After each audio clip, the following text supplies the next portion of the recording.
So maybe you wouldn't, maybe you eat sandwiches every day. Try eating something different on the weekend, and then that way it'll just break up the monotony a little bit, and that'll help you. Anyway, all right. So let's go into here. And let's jump into some Photoshop goodness right now. So if you've just tuned in on the replay, this is where the Photoshop stuff starts. I've got a few tips for you guys and a few little quick tutorials. So let's start with this one right now. So we're just going to hit open, put them on my desktop. You know what? I'm going to do a really quick and easy one. This is something I've used for years in my work. It's just a quick tip on how to make any photo look better in a couple of moves, right? So this is I remember I had a client, was a hairstylist, and by the way, we're all going to look like Tom Hanks from Castaway by the time we get out of this. Hairdressers are going to be very busy. If you are married to someone that cuts your hair, congratulations. Or you're in a house with someone that cuts hair, you are very, Steve Vai, by the way, my favorite guitarist. You're very lucky. So let's go ahead anyway, and what we're going to do is duplicate the layer first. So once we've duplicated this layer, we're going to change this to overlay blend mode. This is like so simple. And then we can just drop our opacity down a little bit, but we're not quite where we want to go yet. What we're going to do is add a blur. So we're going to choose filter, and we're going to go down now, and we're going to grab a blur. We're going to use a Gaussian blur. And this is going to give a soft, dreamy look. Now you can control how much of this look you want. You can do just a little bit. You can go very, very heavy. See there, it's too much. You'll see you'll kind of hit a sweet spot in the middle where it kind of looks waxy, almost translucent. And you can kind of get that look there. And then the next step you want to do is just take the opacity and then just dial it in to how much you want. Now if you feel like it's getting a little too dark, there's other blending modes you could try. Soft light or hard light can work. You know, some of these other blending modes, screen even, can produce a different effect. So if we look at that here, see that gives a more kind of a old school Hollywood glamorous look. But even when you do other photographs, so this was a photo that was untouched. It's just a very, very quick thing. Sorry about the focus on the camera. Let me try turning that light off. Is that going to make it better? We'll see. We'll see what happens there. So late bit here. Hey James, glad you're here. So guys, let me know if that move I made with the lights makes it look better or worse. We'll work, and maybe in the future I can get a better camera set up too. It's just a little webcam for now. So anyway, so this is the look, you know, just before and after. So if you just want to quickly go in there and make a photo look better, this is a cool effect. Now obviously you're going to do all your retouching, all that kind of stuff on top of it. But even sometimes when I'm working on a multi-layered document, at the very end, I might just put just a little touch of this kind of dreamy kind of glow on the end. It's a nice kind of an effect there. Just give it a finishing touch. So let's have a look at something else. You know what we're going to do here is I'm going to show you how to create a pencil sketch effect, and this photo will actually work pretty good for it. All right, so let me check the chats there. Late bit here looks okay. All right, good. So if that looks better with that light off, then we'll do it that way. So what I'm going to do now, better without light. Thank you. All right, so what we're going to do is create this cool sketch effect. So it's going to look like a pencil sketch, and I'm going to show you how to do it. The first thing we do is duplicate this layer. Control or Command J will create the duplicate. The other way you can do it is if you just drag it into that new layer icon. You also notice that it's a little plus button. It used to look like a little page. I'll be honest, I hope no one from Adobe's watching, but I liked the old icon better. But but this one's probably more descriptive. I was just used to the other one, so the little plus creates a new layer. Works fine. So what I want to do now is I'm going to convert this to black and white. Now, there's a lot of ways to convert to black and white to get a good conversion. We don't need a good conversion, just a quick one. So you could hit Command-Shift-I, or you could go under Image, Adjustments, and then go down to Desaturate. Did I say Command-Shift-I? Command-Shift-D is what I meant. That would be Control-Shift-D on, Control-Shift-U, sorry, on Windows, Command-Shift-U on Mac, or just go to there. And we're just going to do that. How many of you, by the way, drop it in there in the comment, let me know. How many of you are on Windows and how many of you are on Mac? I'm really curious. Alright, so what we're going to do now is we're going to duplicate this layer. So we could hit the Control J for jump, or we could do it this way. So what we've done now is we've duplicated the layer. We've got 2 copies. And now I want to invert this top layer. So we're going to hit Command I to create an inversion of it. Alright. Now we're going to go down to the blend modes. And the blend mode that we're going to go here to is, I believe, color dodge. There we go. So what we've done now is we've just canceled out the other one. So we have an exact copy of it, but it's an exact opposite copy. So by doing this and then using the color dodge mode, it does that. So in order to bring out the edges, all we need to do now is make a little bit of a change between them.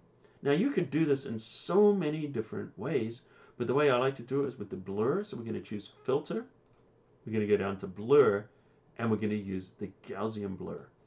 So when we turn on Gaussian blur, notice we start to get this effect. If I go very low, we can have something that looks more like an etching effect. See that? So it looks, you know, almost like etched into glass or something, or metal. And as we increase, we get a little bit more, it looks like a pencil sketch. And of course, you know, if we go further, we can take this all the way up to, you know, where it almost looks like a photocopy effect. It's kind of a cool effect, but I'm going to take it back to about there. And then we create that sketch effect there. So we go Windows, Windows, Windows, Windows, Windows, Windows, Windows, Windows, Windows, and Mac. Mac, Mac, Mac, Mac, Windows, Mac, Mac, Windows, Windows, Mac, Mac, and iPad. All right, so it looks like we've got a nice mix here of Mac and Windows users. So I use both. Most of the time I'm using a Mac, but I also use Windows. So what do we got here? Please make video on how to match color photos with the background. Okay, that's a good one. I will think about maybe doing that for maybe this week's tutorial, or maybe next week we'll have a look at that one. So it's a good suggestion, and of course if you guys have suggestions, please drop them in there, because the last 2 weeks the tutorials I've done on you know, for my regular Tuesday tutorials that I release on YouTube and on photoshopCAFE have been requests from you guys. So I just did one this week. So when we're finished with this live stream, check it out. I did one on animation, and I'm showing you how to animate in Photoshop. So I start off with just very basic animation, and then from there we're going to a more advanced animation where I'm showing you some kind of cool effects. You know what? I'm going to put my laptop in front of me. The reason is that way I don't have to stick my head over like that while I'm looking at the chats, so I can look at the chats on here, so I'm not like this the whole time. So I'm kind of looking semi into the camera. Now I'm just going like this the other way instead, but that's all right. All right, so this way I can just kind of see any questions. I remember trying the pencil effect, that one using a dog picture, and it was really good. Awesome, thank you, David. And also, yes, and then the tutorial the week before that was also inspired by a question you guys had, was for the masking the edges. So feel free to ask for those suggestions, and I'll do them. Photo restoration, great. Smart objects, great. Oh yes, you asked for smart objects last week too, didn't you? Yeah. I have a great tutorial on, by the way, on doing smart objects on the YouTube channel there, using potatoes to describe smart objects, but we'll do one another time too. Alright, I love the one I just did for the jet. Thanks, Robert. Alright, so what we're going to do now is we're going to move into a different effect. But before I do, I'm going to show you a really cool, quick way to colorize this. It's something I saw on some movie posters, and I realized, wow, it's quite easy to do in Photoshop. So what we're going to do here is we're going to create a gradient overlay. So under the adjustment layer here, we're going to choose gradient. And I'll just drag this off to the side. We do have a gradient panel now, but for this effect, we don't need to do that. I'm just going to go down here, and I'm going to go under the legacy gradients. I want to go back to the old gradients we had, and if you don't see them, you can click up in here, and you can restore them from here. Alright, so let's go under legacy gradients, and we're going to go to the old rainbow. There we go. Now watch this. I can change the angle of this. Now obviously this is not quite working. Let's change the scale a little bit. Now it's starting to work, but check this out. If we change the blend mode to color, let me just click this. then what's going to happen is only the color is going to change. It's not going to change the luminosity or anything else. So this works really well, and then we can create this. I saw this on a movie poster for, I can't remember what the movie was, just about 6 months ago. But let me double click this, and here's a cool thing. I can increase the scale, and it will reduce the amount of colors, because what it's doing is it's spreading this gradient out. It's making that gradient bigger. So obviously, if we've got a piece this much and then we've got a gradient that much, you'll see all the colors. If I stretch out the gradient, that little piece there, you're going to see like 2 or 3 colors in there. But here's where it gets even better, because if you see it starts at red, orange, yellow, green, blue, violet. Apparently indigo is being debunked. It's not a color in the rainbow anymore. Just like Pluto's not a planet anymore. But anyway, if we go here and we click and drag, watch this, we can go through all these colors. See what I'm doing? I'm just dragging on screen. So there's red, there's orange, yellow, green, blue, violet. And if you want to just go for an individual color, scale it up even more. See that? And then we can drag it through and change the colors. So we can go to a color, maybe I like that color, or maybe I prefer it more like that. And you can see how we can kind of vary these effects just by using a gradient fill as a layer on the top in the color blend mode. So that's a cool little tip. And it doesn't just work for this photo, it'll work for a lot of different photos. All right, let's move into something different. Let's not save that and just choose File, Open. And here's something fun. What I'm going to do here is we're going to create this nice reflection. So let's click OK. And here's something that I guess we can't really do too much of these days, and that's enjoying the great outdoors. Let me just see quickly. There's a question or two there. Is it correct that you can create a nice contrast colored photo by copying the photo, making it black and white, and blending it with a blend mode? Yeah, you can. Actually, in fact, I'll show you how to do that right now. In fact, you don't even need to do it that way. You can do the same thing. And that question there was from Alan's Creative Journey. Elaine's. Sorry. Elaine? Alan? Anyway, so the way you can do the same thing by just simply going in here and using an adjustment layer. And if we use a black and white adjustment layer, see what that's doing? This is essentially giving us a black and white photo over the top. And then if we reduce the opacity, then we can just slowly just blend it in, and we can get this cool kind of vintage color effect there. So that's something that's definitely, thanks for that, asking that question there. All right. And let me get rid of that. If you've got any more questions, just drop them in there. I'll do my best to get through them. All right. So what we're going to do now is we're going to create a nice reflection. So the first thing I'm going to do here is I need to get rid of this flame, because I don't know about you, but we're going to put this underwater, and fire, last time I checked, doesn't burn well underwater unless, of course, it's on magnesium. Then magnesium will burn anywhere. All right, so what we're going to do is we're going to get rid of that, and we're going to be using our good old friend, the patch tool. So here's the thing about the patch tool. If I draw a selection around it, and then I drag, let's find something that somewhat resembles it. Release, and then it'll just kind of fill it in. Now, you might be like, hey, there's a big gap there. I could get rid of it, but honestly, if somebody had not, let's do it here just so you can kind of see. If someone had just come to this photo, they wouldn't notice that. So don't worry about it. We just don't want that flame there. All right, so what we're going to do now is I'm going to select the top part of this photo, and I'm going to have the water cut out about here. So this is where we're going to have for the water. So what we want to do is we want to copy this to a new layer. So Control J, there's Command J on Mac, will copy that selected area to a new layer. So it leaves that layer intact, but it gives us a layer above it. Let's grab the Move tool. By the way, a keyboard shortcut you should know is V for Move, and that's the tool that you're always going to go to. If you can, learn the keyboard shortcuts for these tools, and if you don't know what they are, just sit there and eventually it will give you this tooltip, V for Move tool. So just learn one a day if you can, and trust me, it will save you so much time not having to go and click on these all the time. Now I'll click a little bit more so you guys can see where I'm going. All right, so what I want to do now is I want to go into something I use all the time, free transform mode. Control T and that is Command T on the Mac, T for transform. Now when we go up here, we end up with 9 bounding boxes.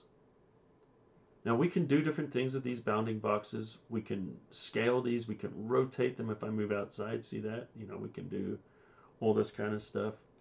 Stretch them, scale them, but there's more options if you right click in this mode. This gives you a menu with more options. And one of them here is to flip vertical and flip horizontal. We're going to flip vertical. That's going to flip that photo over. Now we want to slide it into position. So let's just click and drag down. And if it starts to move around like it is there, hold down the Shift key and that'll constrain it to a straight line so we're not going to have any edges. And then what I'm looking for is about where it's going to start to mirror. There we go. See how that's mirroring the top and the bottom? Hit enter. Now what we want to do is we want to give it a little bit of gloss, because right now it's too perfect. So we want to make it look like it's, you know, on water, and maybe there's a slight breeze or it's a kind of a little bit still.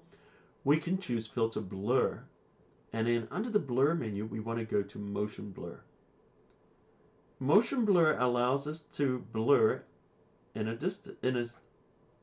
direction, and you can see here it's already looking very, very glossy, maybe a little much, but this is what we can do. We can change the angle. So, you know, slow it down a little bit. If you wanted to make it look like a river and the water was flowing, we could do it that way. But let's make it look more like a lake here. Got a nice glossy lake. And you don't have to go a lot. Let me go even less. So I'm just doing a little bit and see how it gives it that nice glossy kind of a look. I might even go lower. And we can click OK. And one of the things I like to do sometimes is, because water is transparent, is drop the opacity down just a little bit, not too much. Just a little touch. So now you can see we've got our reflection, but you can also see some of that water or some of the bed underneath there is starting to show through a little bit. In fact, I can maybe even go a little bit lower, not that low, maybe about there. And so now it's transparent, but it's semi-transparent, and you can kind of dial that in. And now we've got this wonderful time here by the lake. See if you guys got any questions or anything like that. And once again, if you guys are liking this, hit that like button. Appreciate it. Just, it will help us with the algorithm. What do we got here? Thank you, Tracy. That's, I think that was the previous one. Is there an easy way to use the pen tool to draw a line that vanishes or has perspective? Oh, I see what you want to do there. Such a good use for gradient fill. That was definitely the previous one.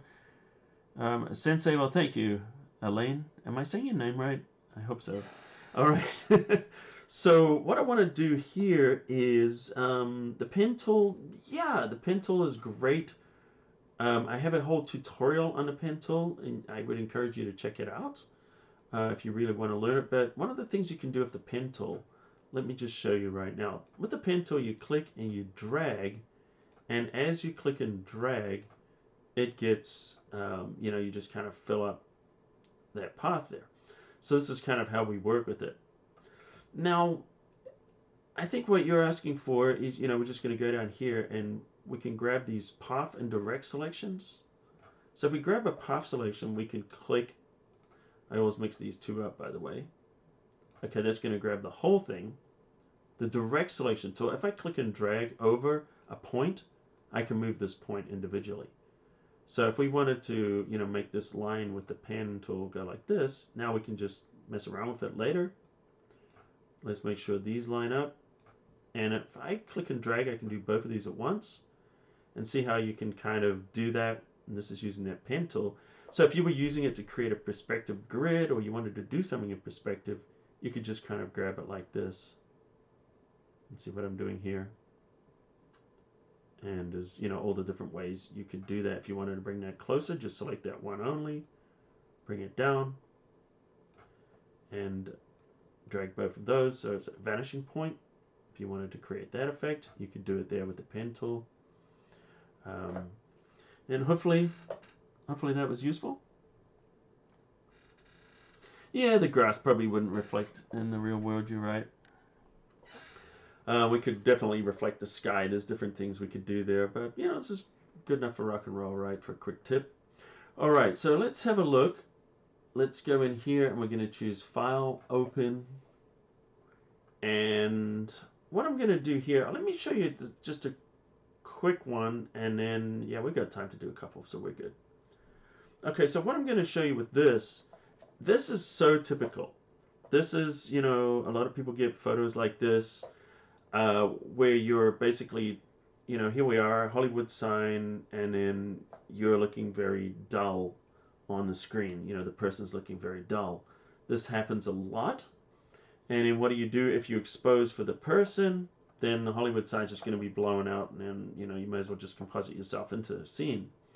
So I think a lot of you know about this shadow highlight, but this is a great way to use shadow highlight. First of all, though, if we go up under the image adjustments, you'll notice under these adjustments we have all of these different adjustments here, and of course one of them there is shadow highlight.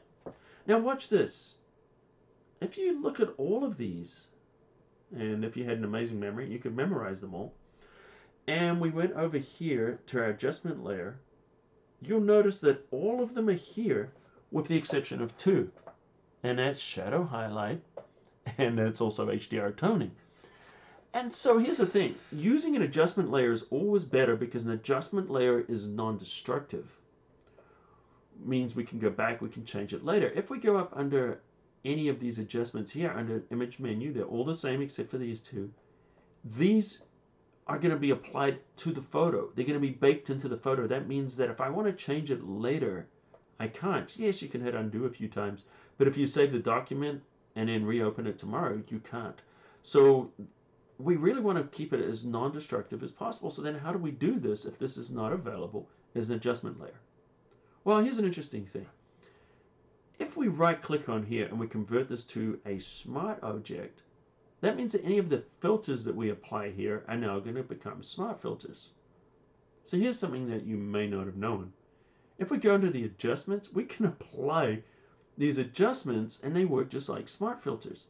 So if I choose shadow highlight, notice here, this is now being applied as the same as an adjustment layer, except it's working as a smart filter, even though it's not a filter. So here's a cool thing about this. You know, if we just go into the regular mode, you know, the shadow here is just going to open up the foreground here. Notice the bright area. Notice that doesn't change. All it's doing is brightening up the darker areas. Same thing here with the highlights. If this is blown out and you want to bring back a little more detail, like this is getting a little blown out there, I go here, see how it brings back that detail? Notice the shadows are not changing. So we're just going to bring that in a little bit. Now let's show more options. Now that we know basically how this works, let's look at some of the options in here that we can adjust. So one of them is tone. So what does that do? Well, shadow tone tells us where are the shadows. So watch this. If I adjust the amount of shadow now, notice it's only affecting down here the very, very darkest areas. As I increase this tone, notice now when I adjust it, it adjusts more of the photo. So what it's doing is it's saying, here's a photo, shadows, highlights, midtones, right?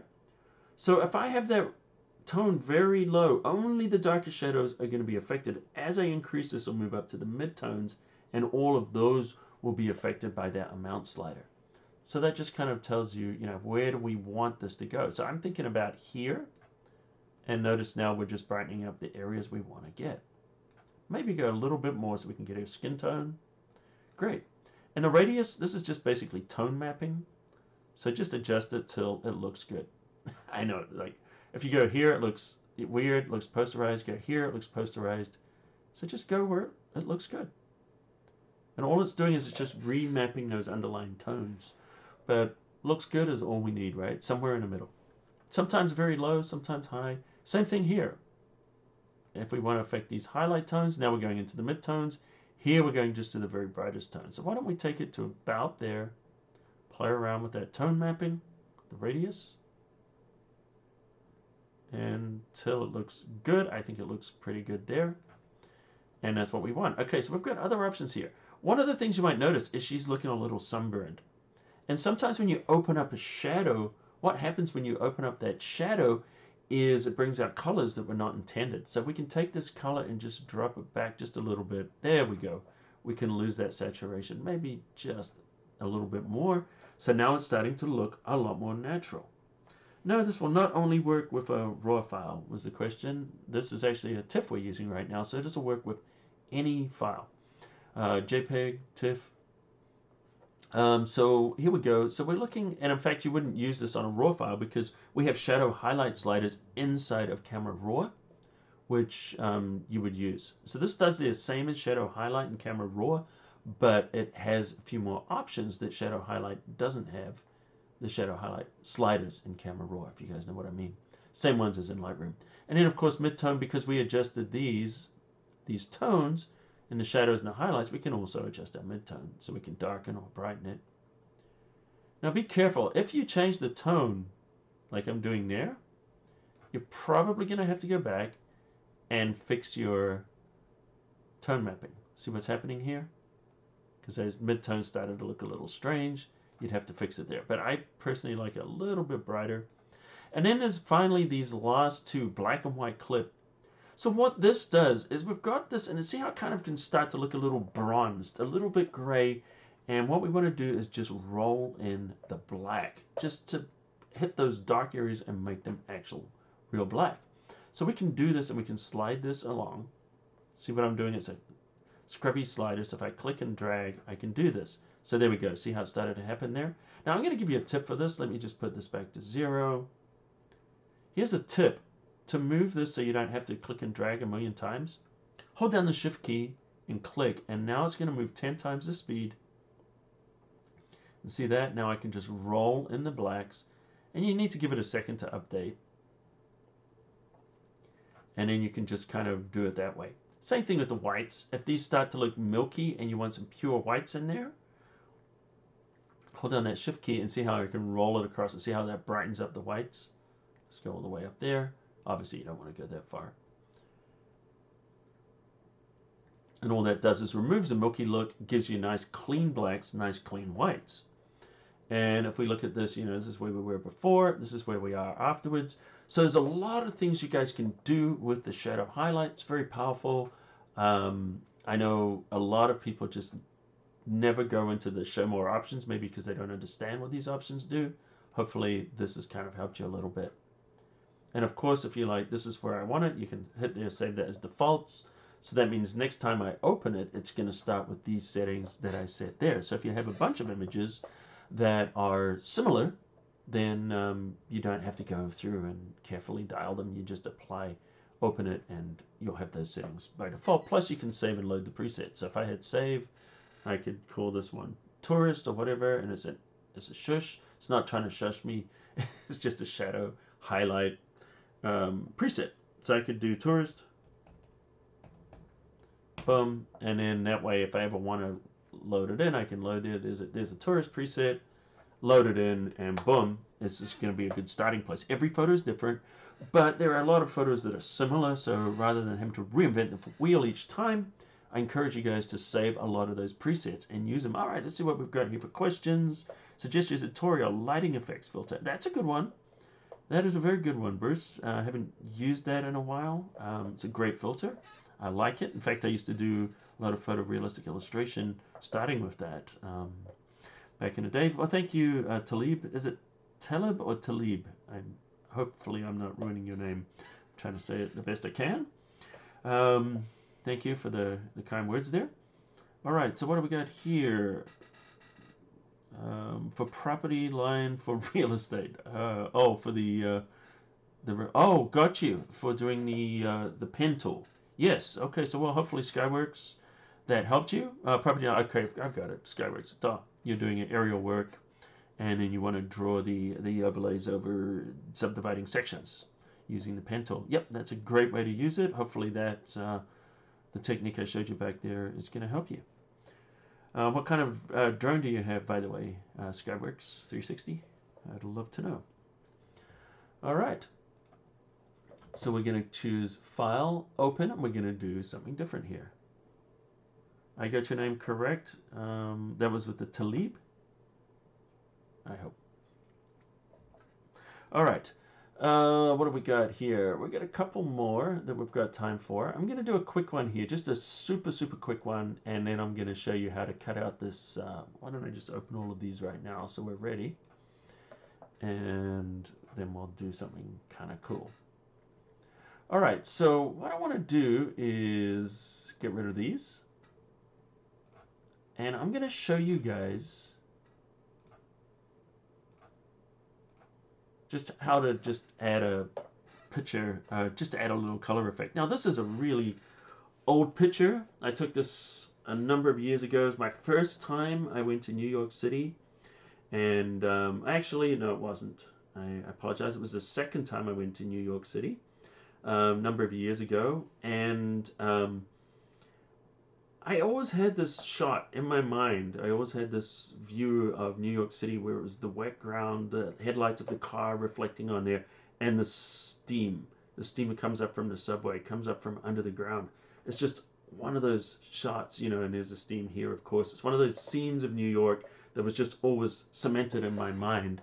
And so, you know, I wanted to get what I would consider that iconic photograph of New York. And of course, you know, some of you guys from New York on there, and welcome.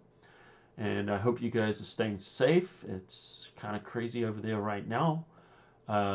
So, you know, just stay inside and, you know, stay away from people. You know, social distancing, do your best. And you guys are going to get through this. We're all with you. We're all in this together, by the way. This whole coronavirus thing is one of the things I love about art, and is that art is, unlike politics and these other things, art is one of the things that unite as it brings us all together. We don't all have the same tastes in art, but we don't have to. But art is one of those unifying things, and it's part of the reason I'm doing this live stream, so we can bring us together. And it doesn't matter, you know, what your background is. You love art, you love Photoshop. We're all in this together, and you're not alone. We're with you, and we're rooting for you. So, you know, if you're in a place where it's really bad right now, you know, we're going to get through this. And, you know, your place that's not so bad, well, you know, you're lucky, and hopefully it stays that way. So anyway, let's look at this effect here where we want to apply, just a quick way to apply different color effects to a photo. This is just very, very simple. It's a little bit like what I did with that gradient. Obviously, you know, I can do more in-depth tutorials with color, and I absolutely will, but here's one of the little tricks I just love to do. And that's to just apply a solid color, and we're just going to go in here. Now, web-safe colors is 216 colors when I turn this on. This reduces it to a palette of 216 colors. Web-safe colors came out when we were working, you know, when earlier days of the web is when it came out. And then these are the 216 colors that were uniform on most monitors. And this is particularly a bigger deal back in the day, you know, when monitors had less color. Now, these web-safe colors still have a use. Some people say they're obsolete. No, they're not, because they're very easy to reference hexadecimal values here. If you look CC3333, these are hexadecimal values that are known. These are very well-known values and colors.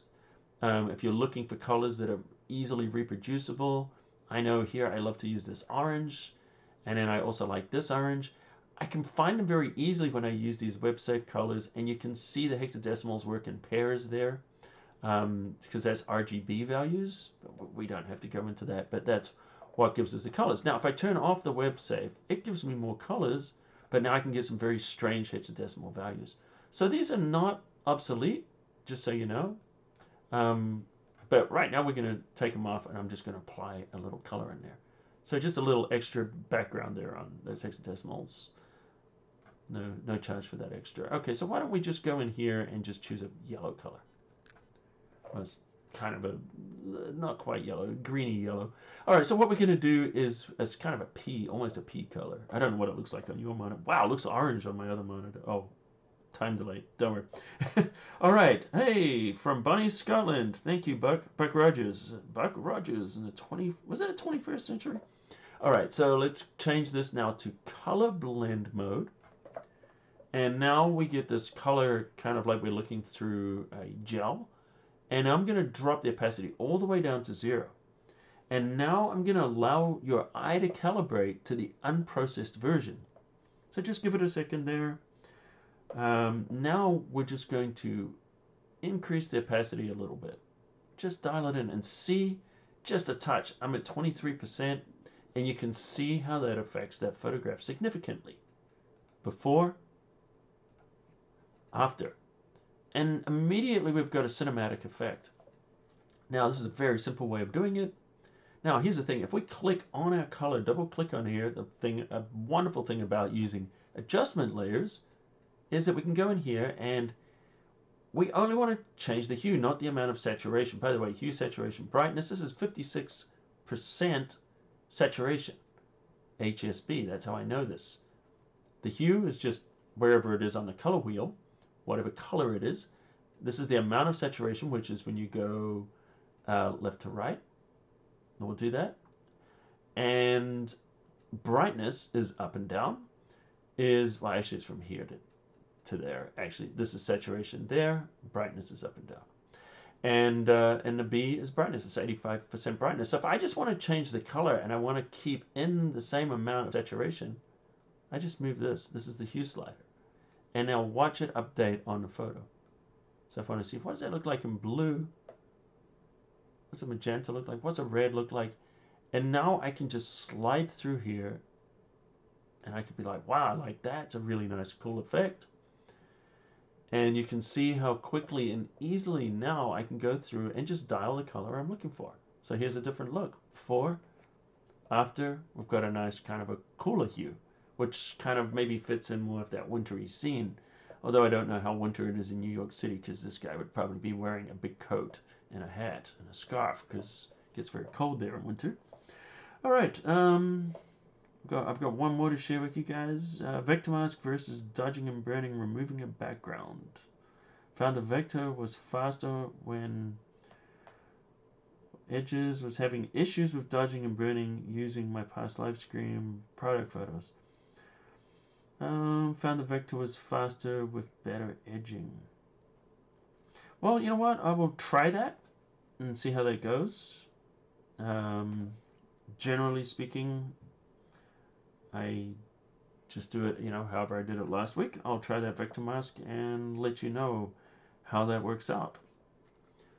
All right, so what we're going to do here is we're going to take these two images. I'm going to show you a cool little trick though, so let me just not save that. So we've got these two images, we want to combine them, right? So the way I would normally do it is I would click and drag that in there to combine it, and it works really well. But let me see if I can remember how to do this. There's another way of doing this. If we go under here and I choose scripts, load files into a stack, and I choose add open files, and I click OK. Notice what it did is it combined these two images into one document for me, so I didn't have to do it by dragging these in like that. See that? So that's one way of doing it. And what this will do too is this will always fit it to the smaller image when you do it this way. And the nice thing about that is we're scaling down, we're not scaling up, so we're not going to lose any quality if we want to composite these together. So what I'm going to do is I'm just going to scale this one down a little bit.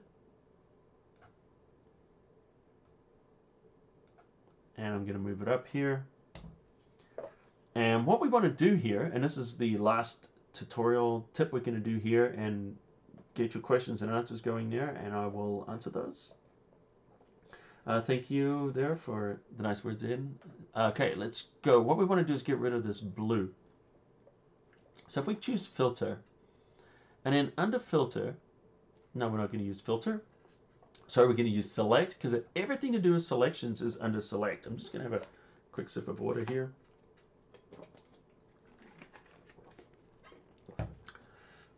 All right, so under the select menu, what I want to do is use color range. So we're going to click on the color range tool here. Now I could do the same thing using a mask, by the way, and it will show it live, but I'm going to do it this way on purpose because I find this is just a little bit more accurate. So what I'm going to do is I'm going to click close to our person, and it's going to select that blue. See that? The black is non-selected, the white is selected. So we're going to hit the plus, And notice down here we've got that, so we can click and drag in there, or we can drag and click in there, and this is going to select those areas. So we're adding to that selection. So now I'm going to take the fuzziness, I'm going to drop it down just here. Now I'm trying to get rid of this noise. It's a little hard to see on here. So what if I go under here and I choose to change it to grayscale here on the image. Now I get a bigger view and I can see, yeah, I need to increase that fuzziness a little bit because there was some little gray areas they're still there. There we go. That would give us a messy selection. Now if you wanted that front spoke, you would have to bring that back down. And sometimes you're not going to get everything perfectly. But what I'm going to do is I'm going to find about there, click OK. So now we need to clean this up a little bit. This is how we're going to clean it up. We're going to hit the Q key for quick mask. But before I do, I'm just going to hit the D key to reset foreground background colors. Then I'm going to hit the Q key for quick mask.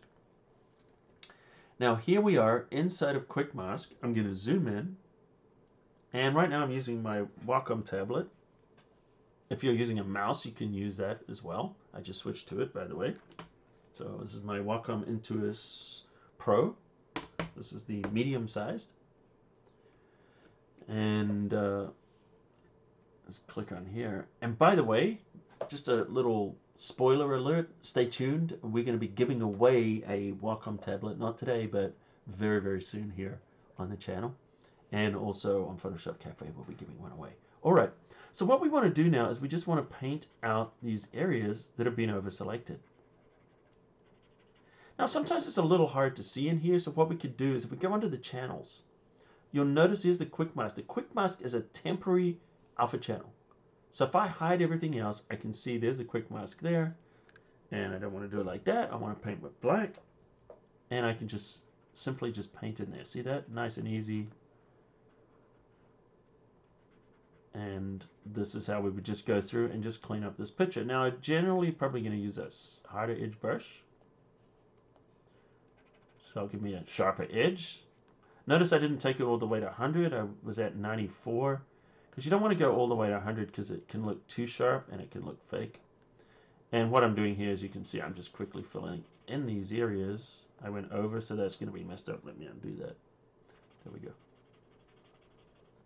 Another tip when you're doing this, release your mouse or your pen every so often. Otherwise, when you undo, you're going to undo a whole ton of work. So if you get here, release. And now I'm going here, so if I messed that up, I'm not undoing all the steps. I don't know if you guys figured that out on your own, but it seems like you do a few of these, you'll figure that out pretty quickly. Because it's annoying when you undo more than you want to undo. All right, we're almost there. I don't know if that should be it or not. We're just going to include it. Oh, by the way, if you wanted to check, you could just toggle it on here. But I'm just trying to get this done quickly because it's a tutorial. All right, so there we go. Now, one of the things you might have noticed, though, is there's little bits of gray, little mottling of gray in here. And what that's going to do is it's not going to completely erase that. It's going to leave a little bit of a film over our cutout, so it's not going to be super clean.